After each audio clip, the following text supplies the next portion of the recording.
As vastas e áridas paisagens do sertão brasileiro há muito servem de berço para histórias que, você sabe, misturam a realidade com o mito. São narrativas nascidas do isolamento, da dificuldade e de tradições forjadas bem longe das cidades litorâneas que ditavam a história oficial do país.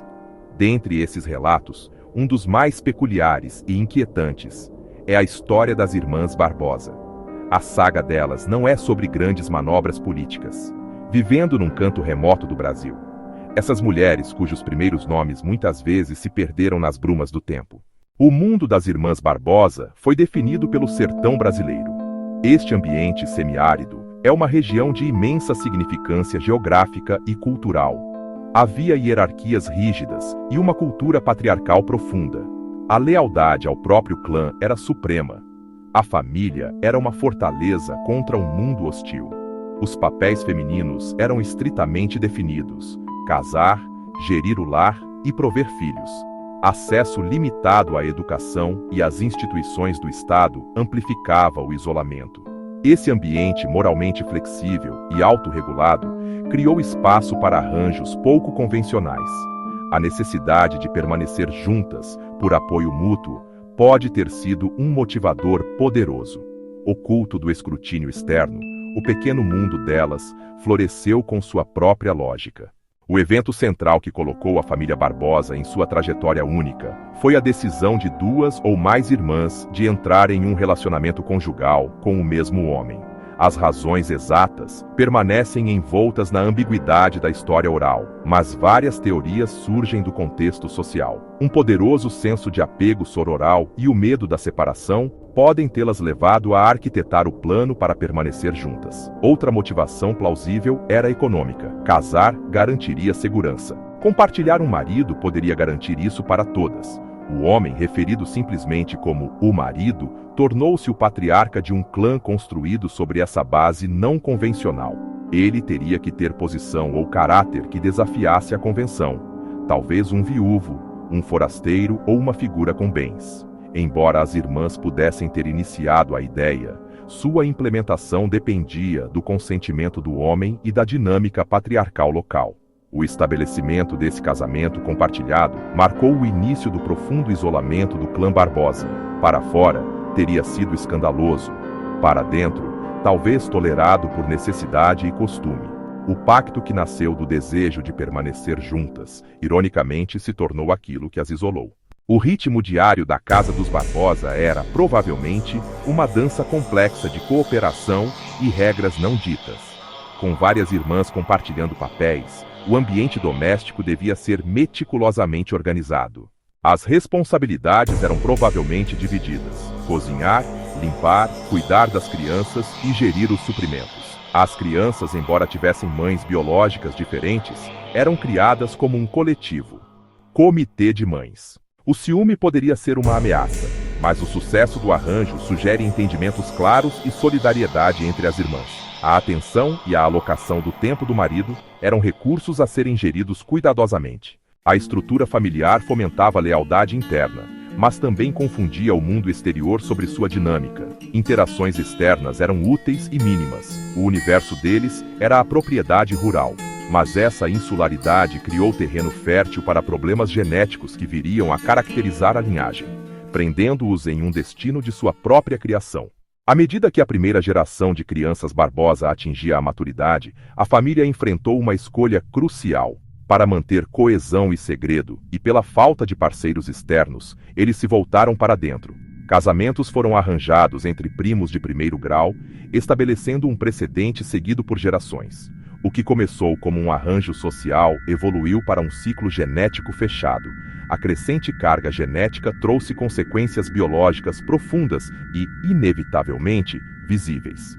Cada geração amplificou a concentração genética. Genes recessivos emergiram com frequência alarmante. Registros e relatos locais mencionam deformidades físicas, deficiências intelectuais e outras doenças hereditárias. A família tornou-se vistosamente diferente. Sua biologia era um testemunho de seu isolamento. Traços genéticos se tornaram parte de sua identidade, reforçando o ciclo vicioso do isolamento. Toda família reclusa gera histórias, e os Barbosas não eram exceção. Seu isolamento extremo e práticas incomuns tornaram-nos terreno fértil para mitos. A população local, com fatos limitados, preencheu o vazio com especulação e medo. As aflições genéticas foram por vezes interpretadas como maldição divina, um castigo pelos supostos pecados das irmãs. Rumores persistentes falavam de rituais obscuros. Tais contos macabros estigmatizaram ainda mais a família. Mas nem todas as narrativas eram negativas. Algumas versões as retratavam como mulheres resilientes que tomaram controle de seus destinos. Os fatos documentados são escassos. Historiadores peneiram mitos para encontrar verdades essenciais. O que se verifica é a existência da família, o casamento compartilhado e gerações subsequentes de endogamia intensa. A verdade está entre a documentação e o folclore que os rodeia. Como todas as dinastias, sejam grandiosas ou humildes, a linhagem dos Barbosa eventualmente enfrentou seu declínio. Isolamento e endogamia, que os preservaram, tornaram-se sementes de dissolução. A prevalência de problemas congênitos e mortalidade infantil aumentou. A vitalidade biológica foi corroída. Muitas crianças não sobreviveram. Os sobreviventes enfrentaram desafios físicos e cognitivos sérios. No século XX, estradas, mídia e serviços públicos começaram a romper o isolamento. Jovens buscaram educação e trabalho nas cidades, expondo-se a normas sociais distintas. Casar fora tornou-se uma possibilidade. Isso diluiu o pool genético e enfraqueceu a coesão do clã. O êxodo e a dispersão gradual desfiaram a estrutura central da família. A história provavelmente terminou com a dispersão da última geração, vivendo de forma tradicional e isolada. A história das irmãs Barbosa, embora específica e extrema, deixa um impacto duradouro em nossa compreensão da história social brasileira. Ela serve como estudo de caso sobre isolamento cultural e genético.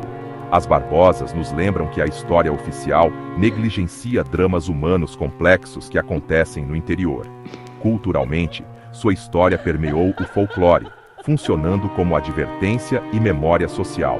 Do ponto de vista antropológico e genético, o caso oferece insights sobre os efeitos da endogamia extrema. Ele nos força a examinar a interação entre estrutura social, geografia e biologia. Em última análise, o legado das irmãs Barbosa é profundamente humano. Lealdade, amor e o desejo de pertencimento. O pacto inicial deu início a uma cadeia de consequências que se propagaram por gerações. A história destaca como tradições enraizadas e condições severas podem gerar sistemas sociais aparentemente atrasados, mas adaptativos em contexto local. A ligação entre escolha cultural e destino genético está no cerne dessa tragédia. Elas se esvaem na névoa histórica, deixando mais perguntas do que respostas. Sua presença espectral no folclore continua a preservar um recorte daquela memória social. A história das irmãs Barbosa nos obriga a ouvir os cantos esquecidos do passado e a reconhecer que micro-histórias enriquecem a narrativa nacional. Obrigado por assistir. Para aprofundar-se, consulte arquivos locais e entrevistas orais. A história muitas vezes espera nos detalhes.